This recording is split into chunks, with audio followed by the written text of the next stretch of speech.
Well, good evening, everyone. I am John O'Loughlin, and welcome to my channel. It's called Macduff Lives 3, and tonight we are resuming our wonderful Thursday night duo with Professor Hamamoto. It's so nice to have you back again, Professor, and I'm looking forward to another enlightening conversation. How are you? I'm doing well. John, thank you for inviting me back. I enjoy the last Thursday of the month. It's the 31st too. Where's the year going? It's already Uh, the first quarter's almost over. It seems to me it's gone very quickly because we've been in the whitewater. So much Ah, has been happening. We've been just, like trying to keep our boat afloat and deal with fending off of the rocks and the hard places and squeezing through the difficult rapids. Because it's very much of a mental game in a way to keep your hope, keep your faith, but at the same time to keep on working and digging and uncovering the reality, no matter how dark it turns out to be. absolutely. And listening to one of your shows, recent shows, you were playing the song War by Edwin Starr out of Yeah. Cleveland, Ohio, of course, Midwestern. Hmm. And so I got a copy of it, listened to it. And you know what? I was reading the line notes. This is the number one on the top 40 list in 1970. It's an Hmm. anti-war song in the height of the Vietnam War. Is that would be unthinkable today. We have, U.S. Congressmen calling for political leaders of other countries to be assassinated, and we're Yeah. in mega wars. A generation later. So Edwin Starr, I tip my hat to you. And there are a number of very, very heavy songs. This guy is really. I'm glad you refreshed my memory, but he's really an unrecognized person from the '70s that needs to be revisited. So that's how I keep my head together, John, as we used to say. I also have to say his vocal talent is just immense. He's all over the place, and forget about trying to imitate that. Nobody's going to sing that song after he sang it. I can only do his grunt. Ugh. His love grunt. All right. Only Edwin Starr could do that. That's right. That's from War. What is it good for? Yeah. Ugh. Yeah. Absolutely nothing. Oh, yeah, but you're right though, and to think about that was a number one hit at the same Yeah. time that the war was going on, Mhm. and what if anti-war now? It's I don't even know where to start, but with the way I deal with it is that I don't look at anything major mainstream media anymore. Mhm. I I don't. I do look once in a while, maybe once or twice a week, at the New York Times to see what's going on in the stock market. Not Mhm. because I'm an investor, but because I see it as a bellwether of how crazy the world is getting. And as long as it's kind of stays about the same where it's supposed where it is, then I don't get too stressed out. Other than that, I don't look at it because it always stresses me out. And the same True. thing, I don't look at the Washington Post anymore. And I don't look at television anymore. I'm not bragging. I'm just saying that's my coping mechanism because Yeah. I I, I can look at Twitter, 6 8 hours a day and not feel like I'm uh, getting a psyop laid on me because it's from other people and it's from people that are trying. Generally the people on my feed are people that are trying to uncover things the same as I am, and so I find it to be stimulating and exciting, and then I go off and look at their websites or their Substack essays, as is coming more and more common now, and I just get stimulated in my brain. Makes connections, and that helps me to just do another step, do one more show, Mhm. make one more comment that make put two and two together, and try to move the ball forward in this Mhm. business. But uh, today I felt like My show this morning was about the technocracy and how no matter who wins the war in Ukraine, no matter who comes out on top, they're all bought into the technocracy solution, and that means digital currency, means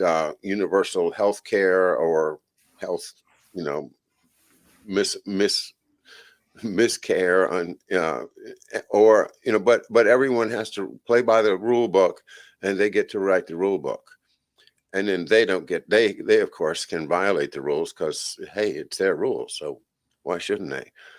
This thing that's coming is almost unstoppable, and that's where I'm concerned culturally, is your field.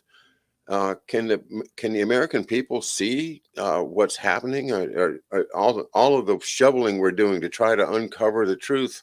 Is it possible that the American people can actually perceive and understand the depth of the depravity that our country is being put through right now? Yes, very simply, yes. And you're part of the solution, as am I. Prior to coming on today, this is the highlight of my day. It's been a long day, John. I had a 1 hour live interview that's going to be published on my program next Tuesday with the great British Swedish author Pele Taylor. One of his recent books is Brexit. And we were talking about these same issues that you just raised. Incredible conversation. And this is the type of conversation we're going to have person to person, irrespective of the diplomats and all, as you mentioned, all the mainstream media, all the corporate owned globalist technocratic media. That's how we're going to do it. We're not going to appeal to the courts, to the legislative bodies.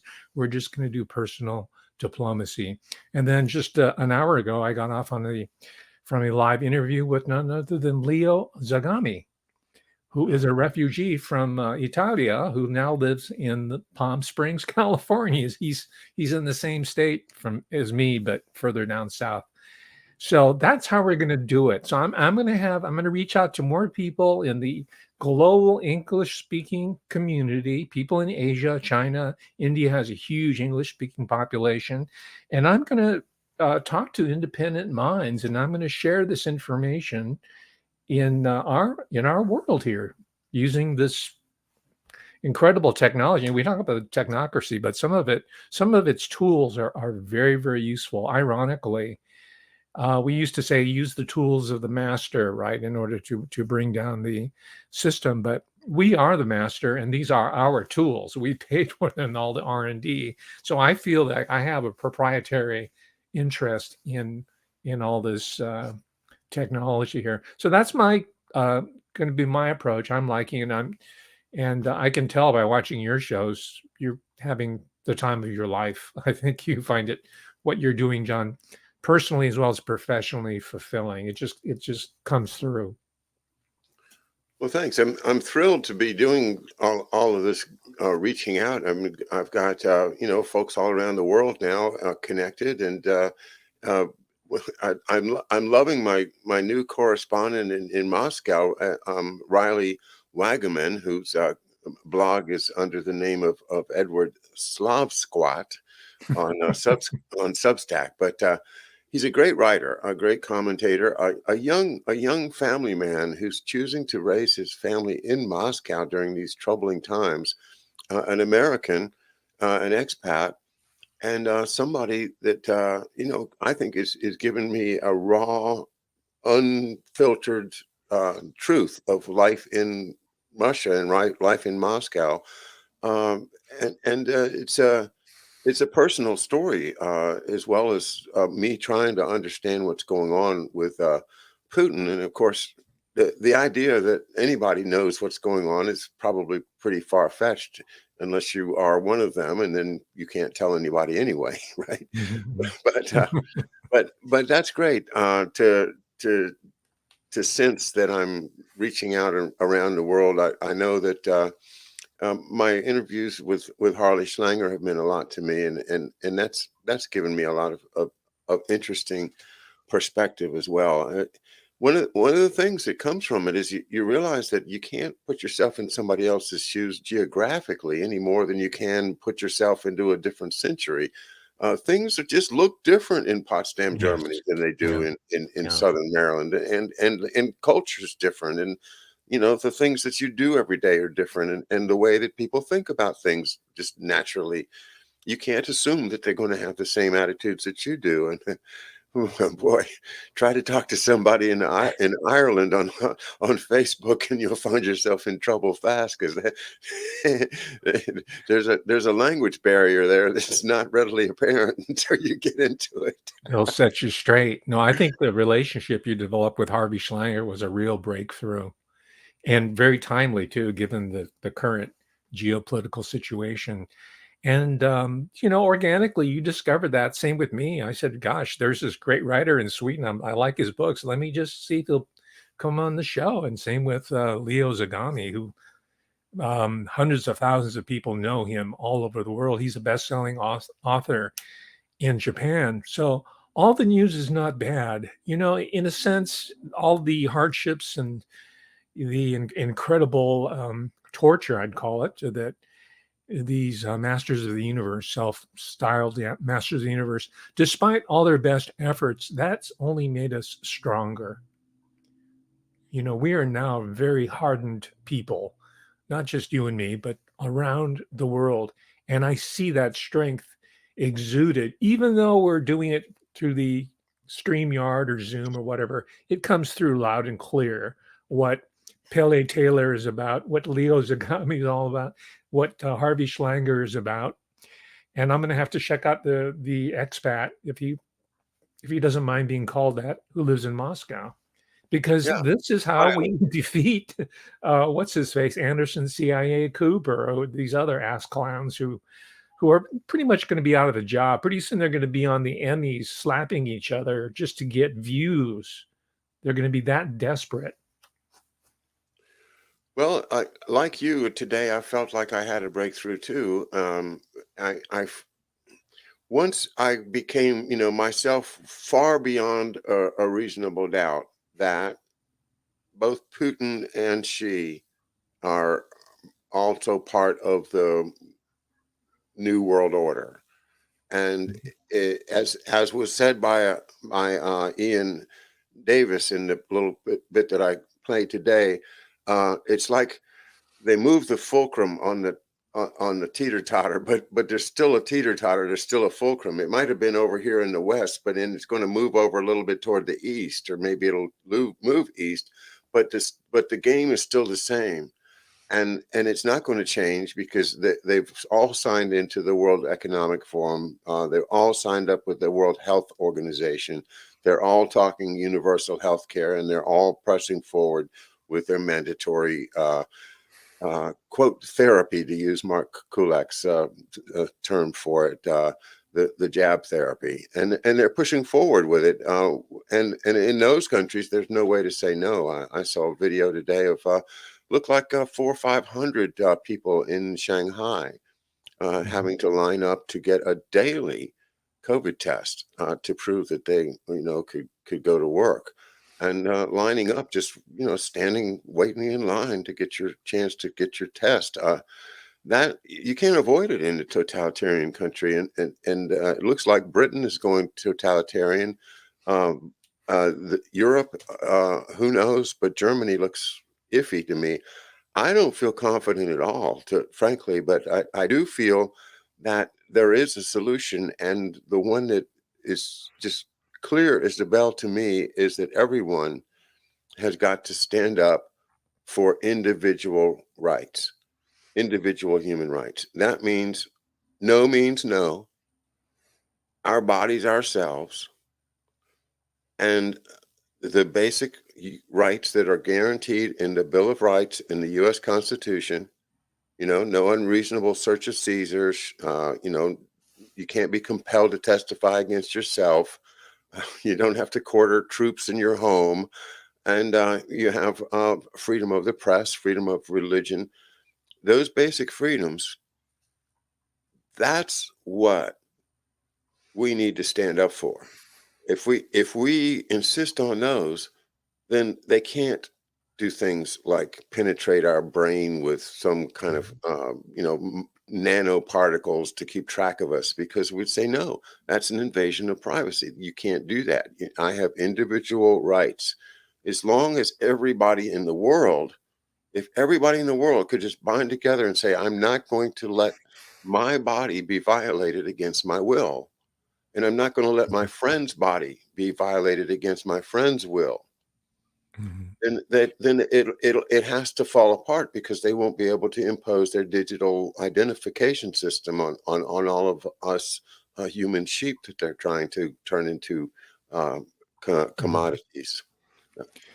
Well, I'm going to try to find a different term than technocracy, because every time it's uttered, people throw their hands up and surrender as if it's a unified block of oppression.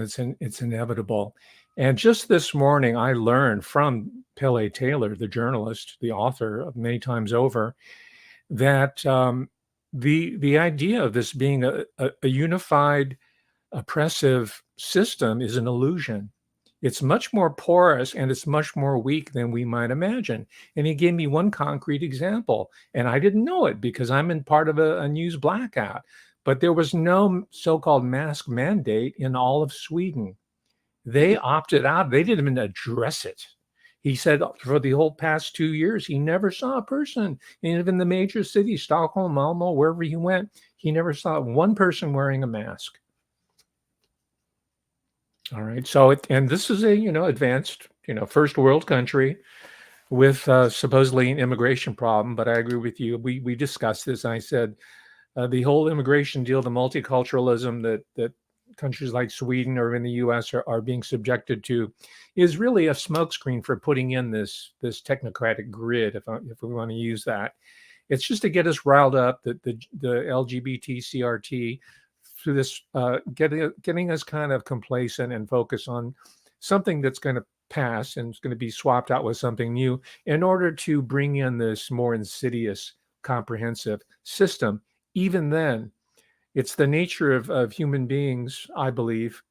And this is what I got from Leo Zagami today. It's because he's been through hell. I mean, assassination threats, chased from country to country. I mean, watch my interview. It's up now. Don't watch it now, but watch it after John's show. It's up now, and he'll give you a really good idea of what a contemporary intellectual, an author, has to go through in 2020, the new millennium. It's just like the days where writers like Percy Shelley were hiding from the the royal troops, the people. He was a wanted man. He had to go to Geneva. Most of the people that we revere as as authors, as artists, all of them were in trouble with the law. All of them were being hunted. Almost all of them were being hunted down. Only recently, only the post-war period, especially in America, have we been domesticated. Have we been given these presidential medals of honor or the Lincoln Center? You know, we should reject that entirely and go back to the old regime. And this is why you have these fake Donnybrooks, as we saw. Well, I didn't watch it, but supposedly in the Academy Awards, one sinking star bitch slapped another sinking star. Right? I mean, it's descended to that. So watch that interview. If I can make a promotion, I didn't talk very much, but Leo Zagami laid it out on what the contemporary intellectual artist, creative person has to do in order to get out of this system. You're going to have to put yourself on the line. And you know, I made that agreement with myself years ago. In fact, it started back when the U.S. military machine was killing Vietnamese, Cambodian, and Laotian people, as well as American boys, sending them over there. People like Edwin Starr were just not top 40 people to me. They were an insight. They helped form my politics. And I think that's one of the reasons why the boomers they want to blot us out, because we have that historical memory of freedom and of resistance and of making Edwin Starr a pop hit in 1970. He only went to number 3 on the R&B charts. This is when they were segregated, but he was number 1 top 40 artist. So for me, he's emblematic of a American culture that was free. There was no censorship. The only censorship was, well, do you have the price of admission, right? And yeah, there was racial discrimination, gender discrimination, certain amount of class discrimination. We are, John, you and myself are almost identical in age.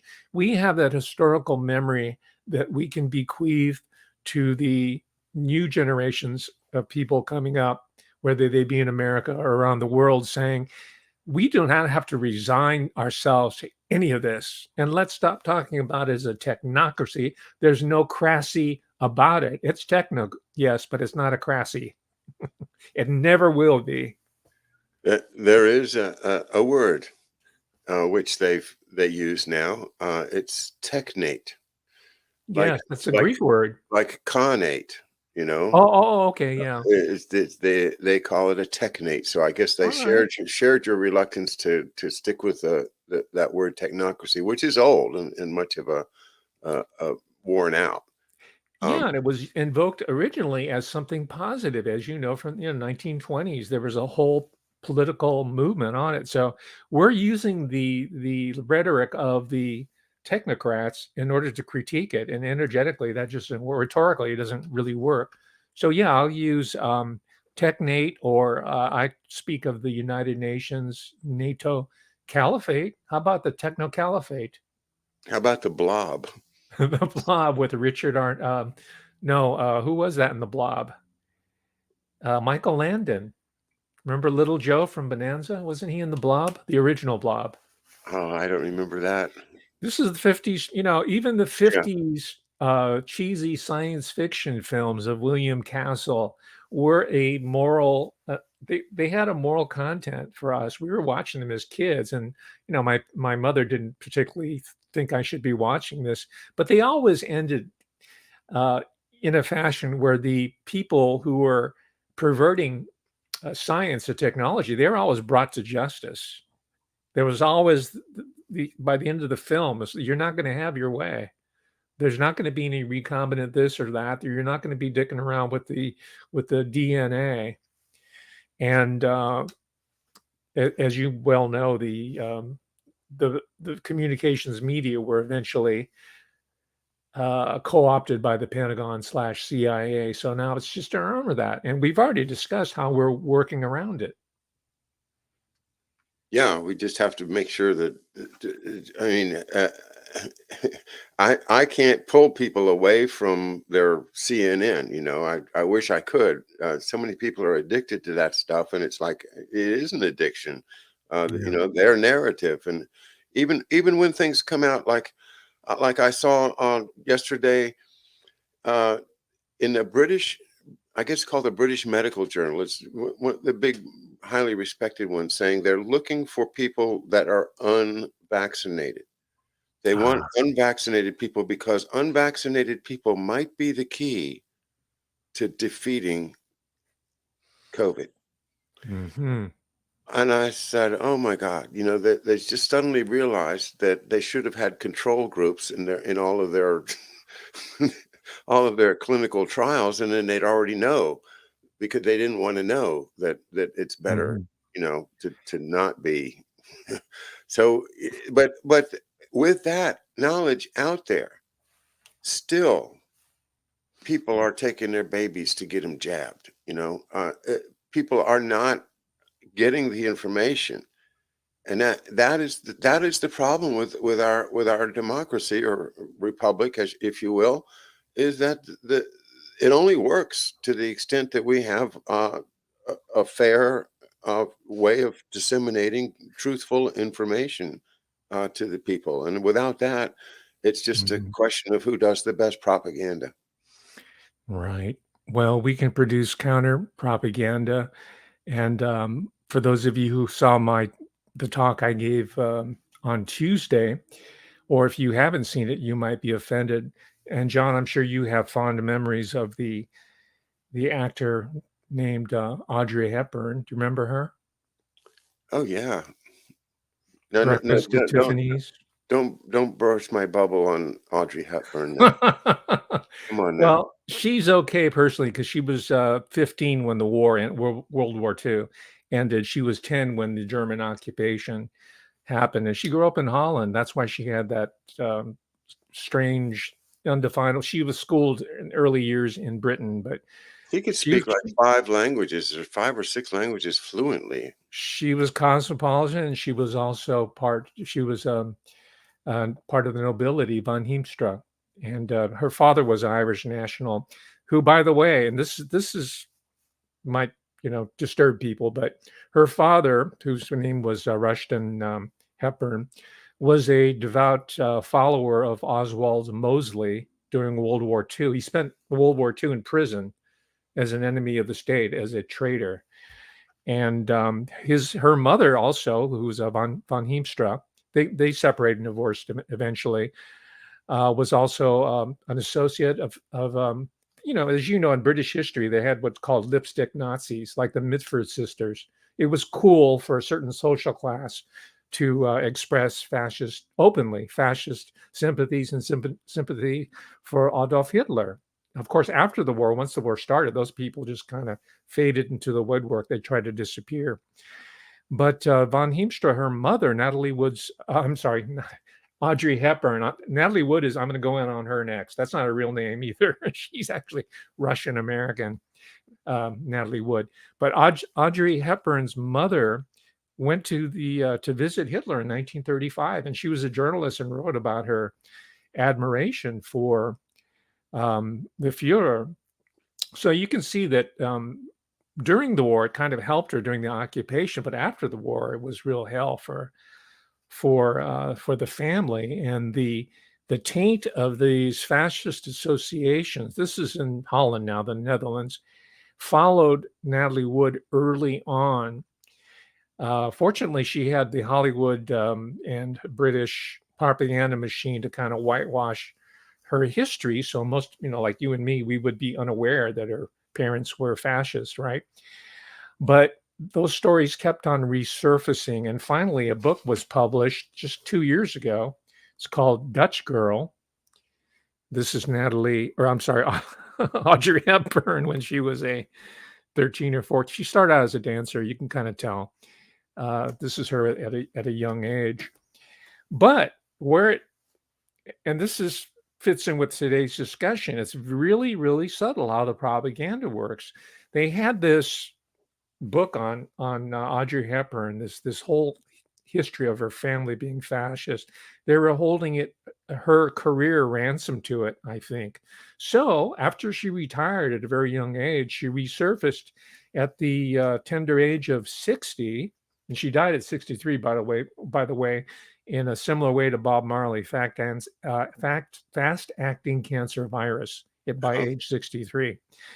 But guess she came back as the UNICEF Goodwill Ambassador, right? And there's been recent news saying that the people in the powder blue helmets with the UN and UNICEF had to issue a report and a denial saying that, we regret that some of our personnel were involved in trafficking in Somalia. This is recent. So she was the goodwill ambassador for this criminal organization. And where it's relevant to us here in 2022 is that we can withdraw our support for all these so-called humanitarian organizations, whether it be the Clinton Foundation or UNICEF or UNESCO. And I looked this up recently in preparation for the Audrey Hepburn talk, and they have a yearly budget, John, $7.2 billion a year, UNICEF. So they're holding us all up. These are all corporations, of course, that are filtering money through there so that they can secure their markets globally. But we, as the free, sovereign human beings of the world, can withhold our validation, either silently or aggressively, our validation of these so-called humanitarian organizations. I think that's a really good step. It's fairly painless. We're just going to walk away from it, just like we're going to walk away from the Fresh Prince of Bel-Air and whoever these other ass clowns are who still think they're relevant to the population. The Academy Awards, and I knew, by the way, the producer of the Academy, his name's Gilbert Hurt. He taught at UCLA School of Film and Television when I was there. They brought him in as the department chair because he was connected. But that was in the heyday of the Academy Awards, right? Producing that show. Now it's way down, and people are not watching a lot of that garbage. In fact, even the kids are not watching. They're doing video games. Yes, in their own little spaces, in their own little rooms, and playing right into the hands of the people that are taking everything becomes digital, and your whole life is now going to be studied by these creeps behind the curtain. Yeah. Um, I I I love the idea of just we can just walk away from it. It sounds like the 60s, and we can just say no. We can say we're not going to participate. I'm not going to be one of the monkeys in your circus, Mr. Biden or even Mr. Trump. I'm just, but that was my generation. Was I just we couldn't handle it. I remember one morning in college, waking up, and somebody had a Washington Post, delivered I just saw it laying on the floor there, the dorm room floor. Uh, you know, um, Nixon bombing Cambodia. And what did Cambodia do to us? Why are we? And when did Congress declare war on Cambodia? And what? And it's just like you have no control. It's like how can I have a voice when things like that happen? Just boom, they're invading another country, and that's been going on ever since then. The Now is the time that it has to stop, because Mhm. the tech, what are we going to call it now? The technate, Technate. the technate is impending. It is impending. It is like the dome descending over Springfield in the Simpsons. Once the dome hits, you're not going to be able to go wherever you want to, and they're going to be electronic beams beamed at you all the time, just so that they can keep track of where you are with your little nano technology already gotten into under your skin. I'm putting a kind of a dark spin on this, because I really think we can't just drop out. We have to recognize that if we don't stop it, it's going to keep getting worse. And Mm. when you mention these foundations and saying, well, we can say, no, I'm not going to participate. I'm not going to send $50 to, that foundation anymore, or I'm not going to support the World Wildlife Fund, or not going to send money to the Red Cross. Well, all those things, those are good ideas. Those are thoughts, but it's not us that finances it. It's the big corporations that finance the foundations. Oh, And absolutely. and the UN, as described in the essay I read today from Ian Davis, which I do recommend highly to everyone, is that nations are no longer the the United Nations is not decided by the vote of various nations anymore. It's now stakeholders. And what are stakeholders? But stakeholders are, well, nations, yes, but also foundations. Foundations have Mhm. more money than a lot of nations do now.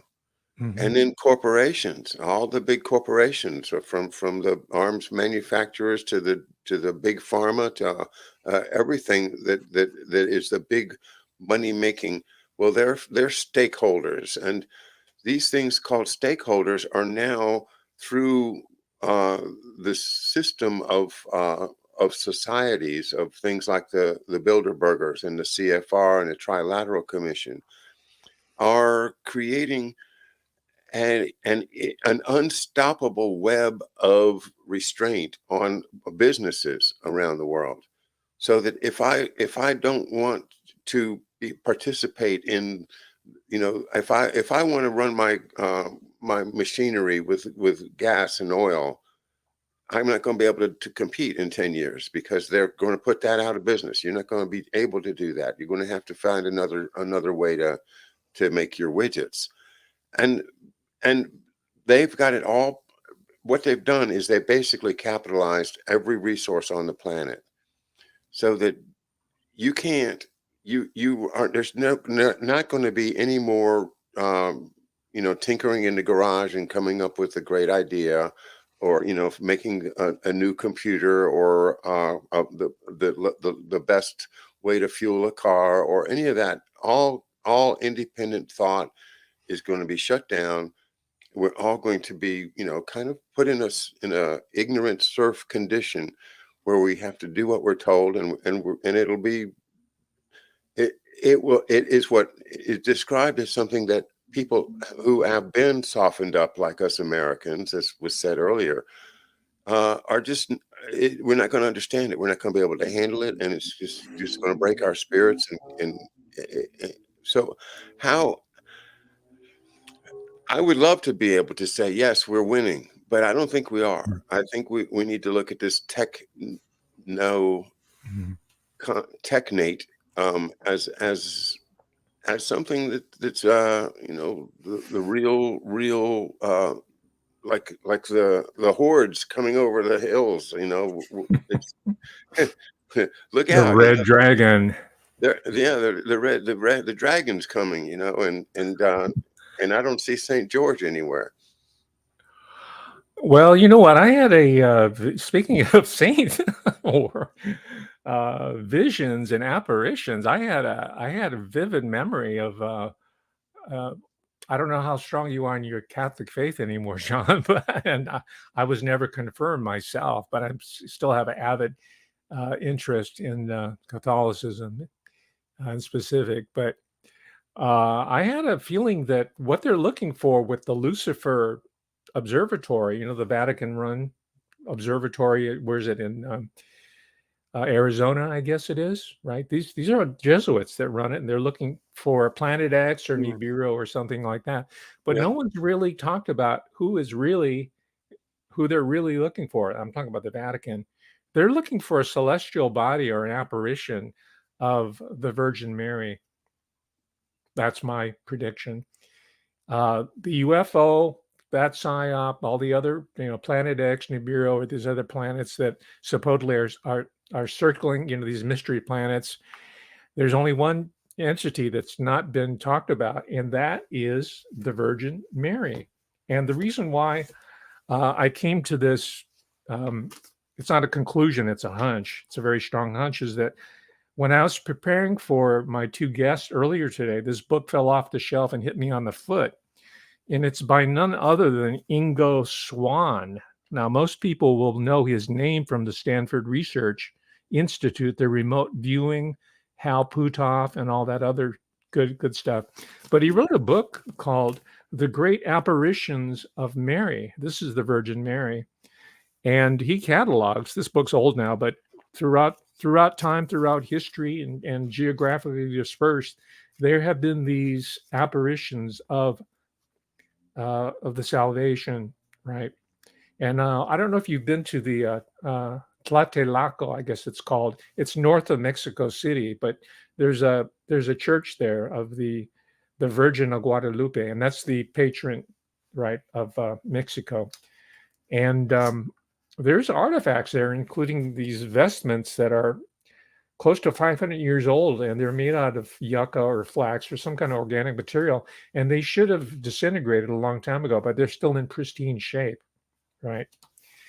So whether you believe in miracles or not, or apparitions, ghosts, uh, the the people who are really ultimately in control, they do believe in this. So let's see if my prediction comes true. You're going to be hearing very soon in the news, and especially independent news, about the Virgin Mary apparitions. And it might be Project Bluebeam. I don't know. It's not going to be the Space Brothers. It's probably going to be Virgin. It might be a psyop. I don't know. But this is the very strong sensation that I had this morning early. Maybe I woke up too early, didn't have enough sleep. Maybe I was dreaming. I don't know. What do you think, John? Well, I'm now going to research this little story that I heard earlier this week, and actually, I think I'll actually share the screen because it fits so well with what you just said. This is about Pope Francis, and Pope Francis's prayer for peace for Ukraine recalls the Fatima prophecy. And there you see Blessed Virgin Mary, the Queen of the universe, crown on her head. Let me check, make sure you can see. Yeah, you can see it. And then Mhm. down to the right is, the Pope with his purple on, and she, of course, is the apparition that appeared at Fatima, and that apparition was the basis of Pope Pius the XII's authority in many ways, and I think calling upon the Virgin Mary at this time by the Pope is once again a call for unity and to call to the faithful, to the ones that believe in the visions of Mary, Mhm. such as at Fatima, to Mhm. bring them back into his fold and to say, I'm still with you. I'm still one of the people that believes in the miracles like the appearance of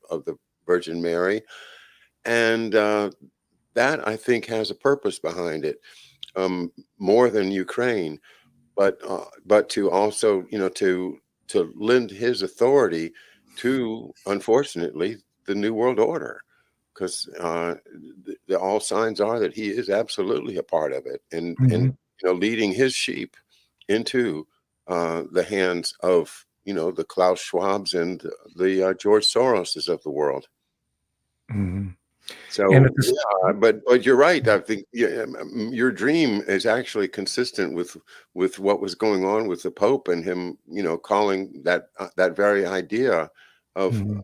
of the Virgin Mary appearing as a way to pray for peace and to ask for Mary to intercede with God to restore peace to the Ukraine, which Mhm. I think is always a great idea. I'd love to see Yeah. that happen. Yeah, I had not read this article. I didn't know anything about it. There's just a real strong feeling that overcame me this morning, in addition to this book literally falling off the shelf. And I said, my gosh, let me leaf through this. And I recalled my visit to Mexico City and visit the shrine of the Virgin of Guadalupe, as it's called. That vision of the Virgin of Guadalupe resulted in the hundreds of thousands of Aztecs or the tribal people, native people in that area, hundreds of thousands of conversions in a very short span of time. And it also eradicated almost overnight human sacrifice and cannibalism. All right. That's a very powerful. Whatever you want to attribute it to the Virgin Mary, or you can say, oh, it's just religious superstition. That's a historically documented fact, and the relics are still on display. I saw them with my own eyes. There's a little tramway, so you don't stand there and look at it all day. That you can look at the different relics. But this is a powerful energy, and I don't know if many of your audience will know this, but Ingo Swann had an incredible success rate in his remote viewing. He did have certain psi powers as PSI. People don't call it psychic anymore because they think it's a tainted word, so they use psi. But he had demonstrated, and some people say, okay, yeah, he did have a connection to the intelligence agencies. And yes, he did, because the intelligence agencies recognize that there are these powers that no quote unquote technocratic regime will ever be able to conquer, to penetrate. And they've been spending tons and tons of money for the past 70 years trying to figure it out, and they still haven't, and they never will. Well, that ties right in with some of my research lately because I've been looking into the origins of the DIA, the Defense Intelligence Agency. And this was created out of the Air Force Office of Special Investigations, which was run by General Joseph Carroll. When you hear the name Carroll, you think Jesuit, right? Maryland, yeah. Maryland Carroll Jesuits. Yep. So General Carroll, who I believe, a Knight of Malta as well. So just to throw that in there, was in charge of the Air Force Office of Special Investigations in the 50s. And they were given jurisdiction over not only UFOs, but also any type of uh, artificial of what would you call it, esoteric intelligence, spoon bending, right? This, remember the people that could put a spoon on the table and mentally bend it, right? Uri Geller. Okay, Yeah. but that type of thing was funded, Yes. and they worked on that stuff, and so yeah, that research was yeah, military. It was a military project to try to figure out all kinds of things like remote viewing, as you mentioned. So yeah, that all fits together, and maybe it's spiritual, maybe it's spooky, or but maybe it's just a physical phenomenon that nobody's been able to detect yet. But it's really, a natural but just very subtle thing that somehow some people can tap into. Nobody knows. I don't know the answer yet. I don't know if Ouija boards work yet, but we used to try. Hmm. Don't play around with those. You might open up a portal, John. It might be too No, I late. had the same. I'm sure we had the same Mattel or Milton Bradley toys, right? The Ouija board. I remember that. It was a Yeah. little party game, but this is very much part of American history. The rapping, the spiritualist, and new thought. Americans, even in the colonial times, and of course the people who came to America, whether they're from Asia, Latin America, Africa, south of Sahara, they all brought their esoteric traditions with them. And that substrate, John, is very, very strong. And I'm glad you bring up the technocracy because the technocracy is not going to be able to eradicate it. They've tried, they failed, they never will, because these are two parallel worlds, if you will. I mean, there's some points of intersection that some people are able to tap into, like Ingo Swann, but and I think that's one of the reasons why they so desperately want to convince us and demoralize us. And some of them, by the way, on our side, these people who are supposedly on independent media or whatever, they're doing nothing but doing the function of demoralizing, executing demoralization propaganda on the part of the people that they're ostensibly against. So that's why I just reject it out of hand. I'm realistic. I can't walk away from it. I'm subject to the laws, physical laws, just like anybody else. But there are some energies within the human mind and spirit and heart that we haven't been able to quantify. We haven't been able to truly harness yet. They're inexplicable. I belong to certain couple of different academic organizations that are looking at it seriously, not just the YouTube website, Pop Psychism and Pop Esoterica that gluts. Most of the stuff out there is garbage. About 95% of it's garbage.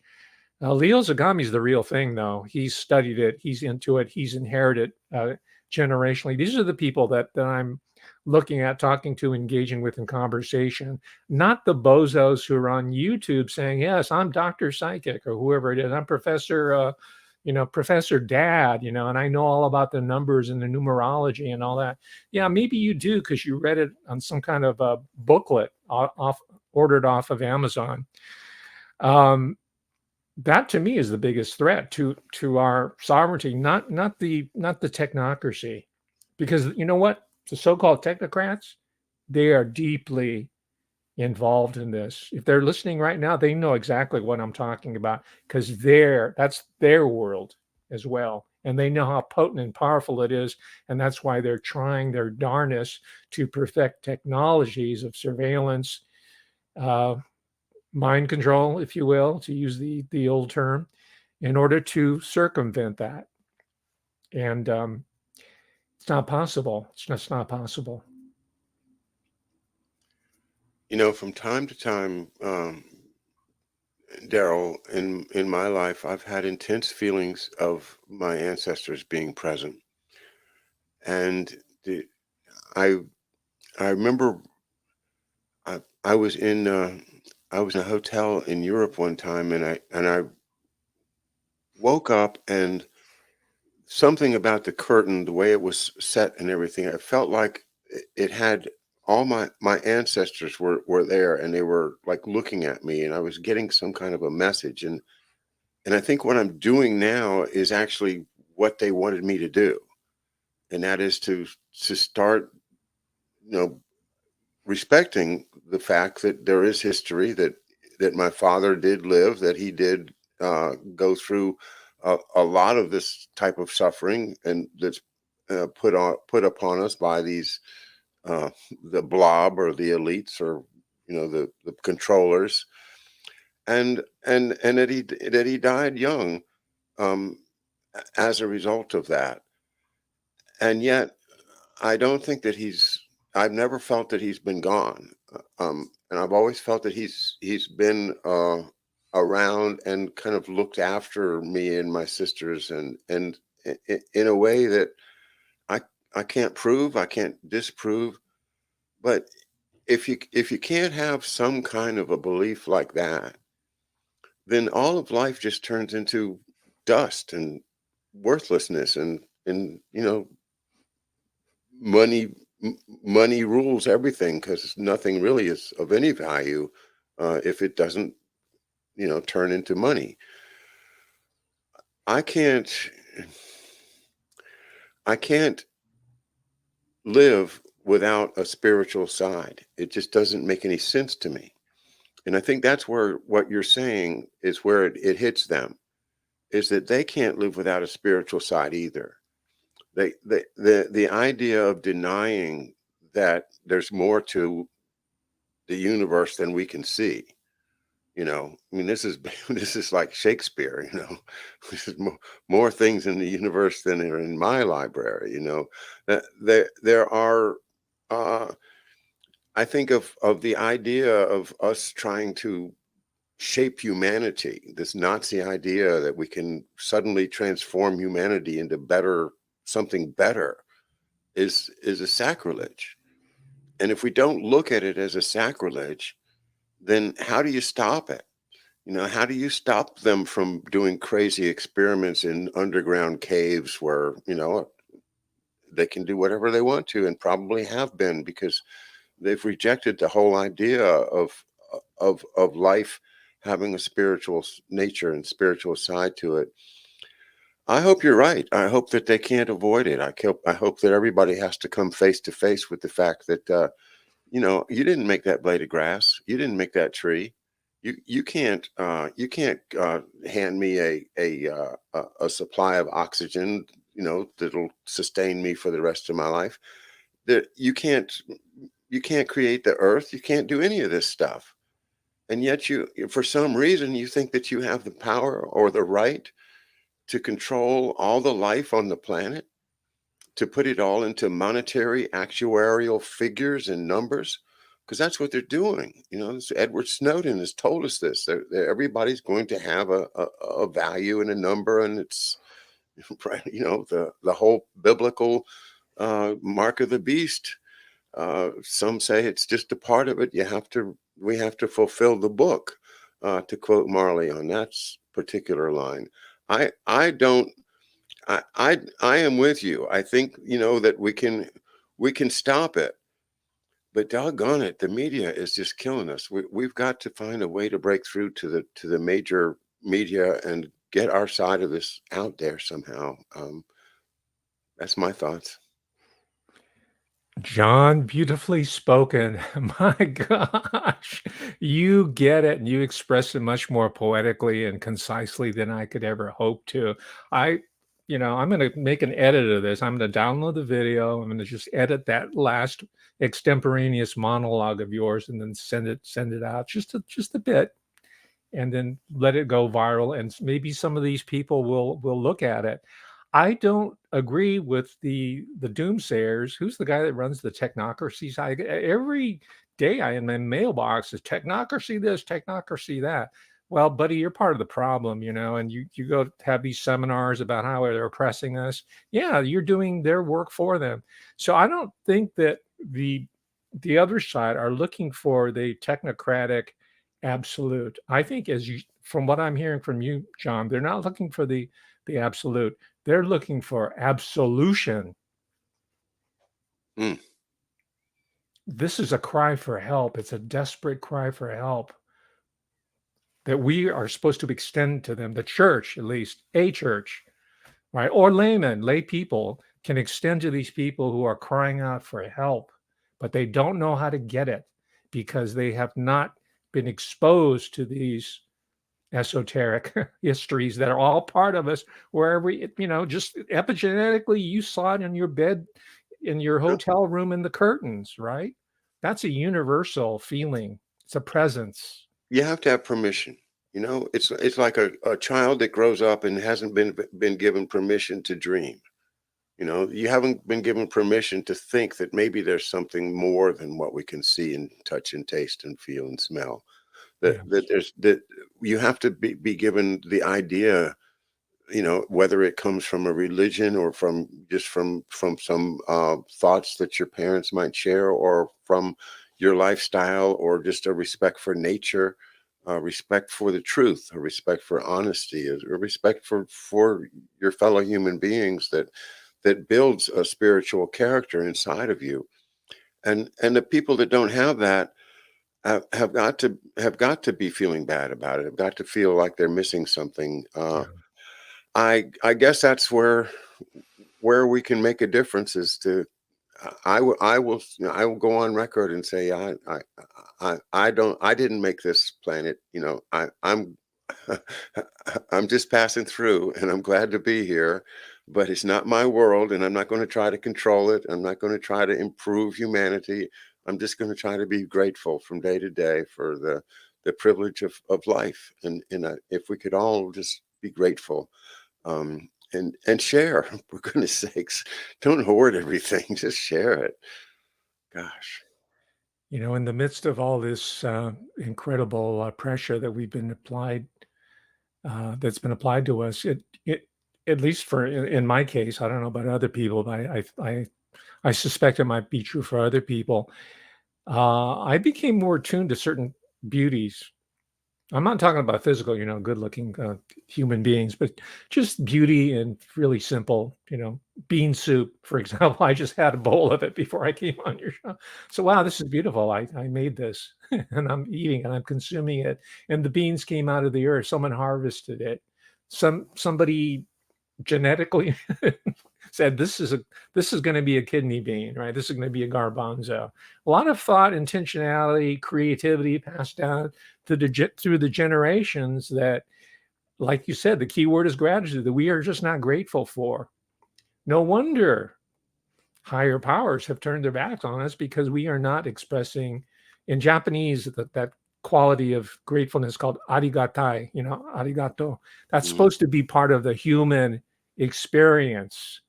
We have been spoiled, as you alluded to earlier, and been handed to it. And I'm part of that same generation, right? The baby boom generation. And I realize how aberrant that point in American history was. Right? I talked to a guy who's from Sweden. He wanted to know everything about America. He thought America was the place. Look where we are now in 2022. We're on the brink of extinction. So, like yourself, John, I've been put into a very somber state of introspection and meditation. I'm already halfway there most of the time anyway, because I'm an introspective, morose, melancholic individual who likes to listen to sad music in the dark. So maybe I have an advantage over some other people. I knew since the time I learned you sang opera that you were in tune with it. I didn't even have to ask you anything about it. I said, okay, he sings opera. He's been on the stage. He studied it. He knows. He's got it. Right. Well, I wish it was that simple. Boy, God, No, I no. spent 10 years working my ass off trying to get it. Well, that's the I technique part. Yeah. I loved every minute of it, and Yeah. yeah. But now I'm doing this thing, and I'm loving this too, especially being able to talk to uh, very, very interesting people and characters with different histories. I am Yeah, a characters. character. You mind if I put you in I am you're a one of my favorite characters. you cannot reduce me to an emoji. I'm a No. character. All right. Well, let's wrap it up. I was going to try to say something clever, but I can't remember what it was. Very good. Very good. Well, you cheered me up. God darn it, you do that every time, Professor. I'm like, oh no, the technocracy, the technocrats. It's no, no, nope. Hey, that monologue was a beauty. This is last. I'm going to let you have the last word. I just got to say again, man, you got to watch it. What you just did spontaneously. See, that's all we need. That's all we have to wait for. Those special moments. That's beauty. That's our redemption. That's our salvation, right? For the immediate, it gives us an insight into it at least. So please, I'll let you have the last word. Please, you're the host. I want to thank you for calling my attention back to Leo Zagami, who I have one of his books on my shelf. I started it but did not get very far in it, so now I'm re-intrigued based on your recommendations, and I'll look at your.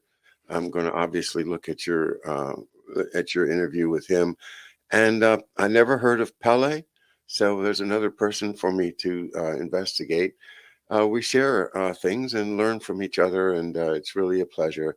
And I am most grateful to you and to everyone at the chat room and everyone else. Have a great evening. Thank you so much, Professor. We'll see you again the next time.